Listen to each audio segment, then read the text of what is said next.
अभी एक नया कानून एक ठो जोड़ दिया है।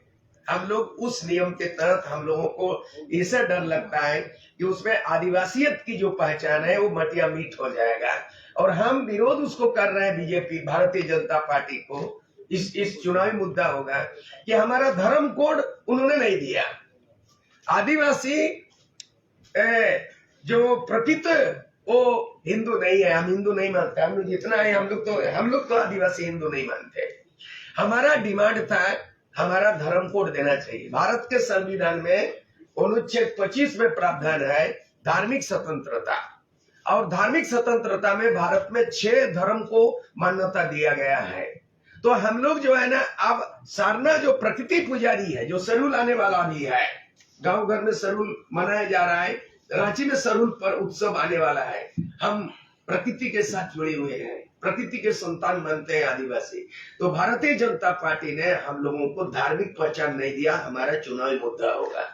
दूसरा चीज है भ्रष्टाचार का बहुत बड़ा मुद्दा होगा।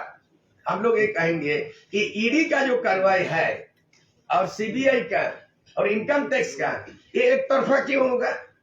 हम लोग इसका जो है ना, जो भ्रष्टाचार है उसका समर्थक नहीं है। अगर हेमंत सोरेन भ्रष्टाचार किया हुआ, कानूनी कार्रवाई किया जाए, फैसला अदालत देगी।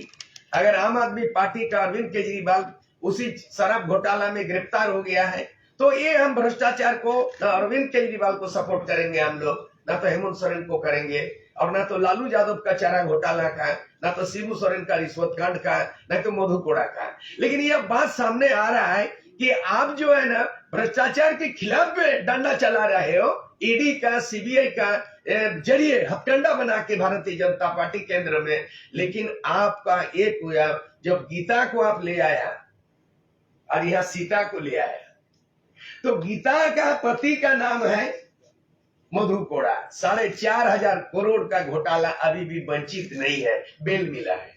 तो भारतीय जनता पार्टी के लिए बहुत बड़ा सबक हम लोग देंगे और जनता के बीच में ले जाएंगे कि मधु कोड़ा 4,500 करोड़ घोटाला करके उनका मुख्यमंत्री पद चला गया और जेल में था, अभी बेल में है, ट्रायल चल रहा है। और उन्हीं की धर्मपत्नी गीता कोड़ा को आप कांग्रेस के सिटिंग एमपी को आप जिस तरह से सीता का हरण होता था तो गीता का हरण किया, गीता के साथ साथ अभी सीता का भी हरण कर दिया।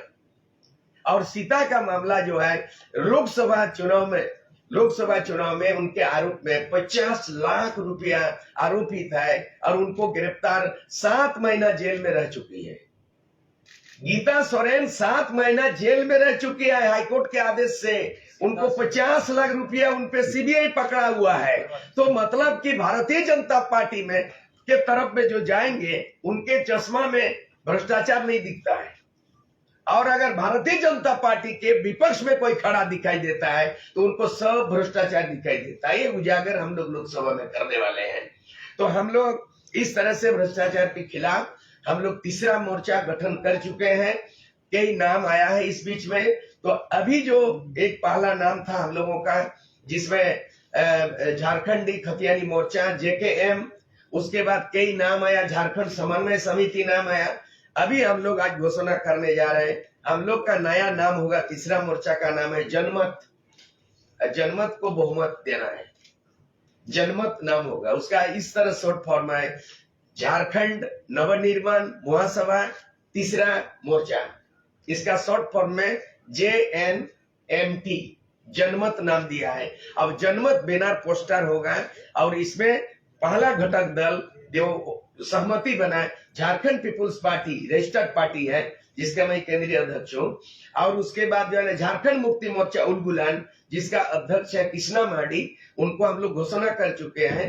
वो जहां से गीता कोड़ा दल बदलू किया है वहां से इस जनमत से उम्मीदवार खड़ा होंगे। उम्मीदवार डिक्लेयर हो चुका है पूर्व सांसद कृष्णा माडी। तो एक हो गया झारखंड पीपुल्स पार्टी, दूसरा हो गया झारखंड मुक्ति मोर्चा उलगुलान। इसी तरह का जो भ्रष्टाचार के खिलाफ लड़ाई लड़ता हो, या वर्तमान झारखंड मुक्ति मोर्चा के जो गठबंधन सरकार के अंदर में जो जिस तरह से जेपीएससी का चुनाव या भर्ती योजना या विद्यार्थियों का करियर बर्बाद कर रहा है, इन तमाम लोगों को छोड़ते हुए तीसरा विकल्प मतलब फेयर पॉलिटिक्स करेंगे, मैंने फ्रेश लीडरशिप देंगे और 14 को लोकसभा में चुनाव लड़ने के बाद साथ साथ हम लोग जो है ना बंगाल का, झारखंड क्षेत्र से भी कैंडिडेट देंगे, उड़ीसा भी देंगे, और बिहार का तो हमारा उम्मीदवार ही है। फिलहाल यही घोषणा है जनमत की ओर से। दादा, जनमत जो बनाए उसमें और किन किन दलों से आप लोग बातचीत कर रही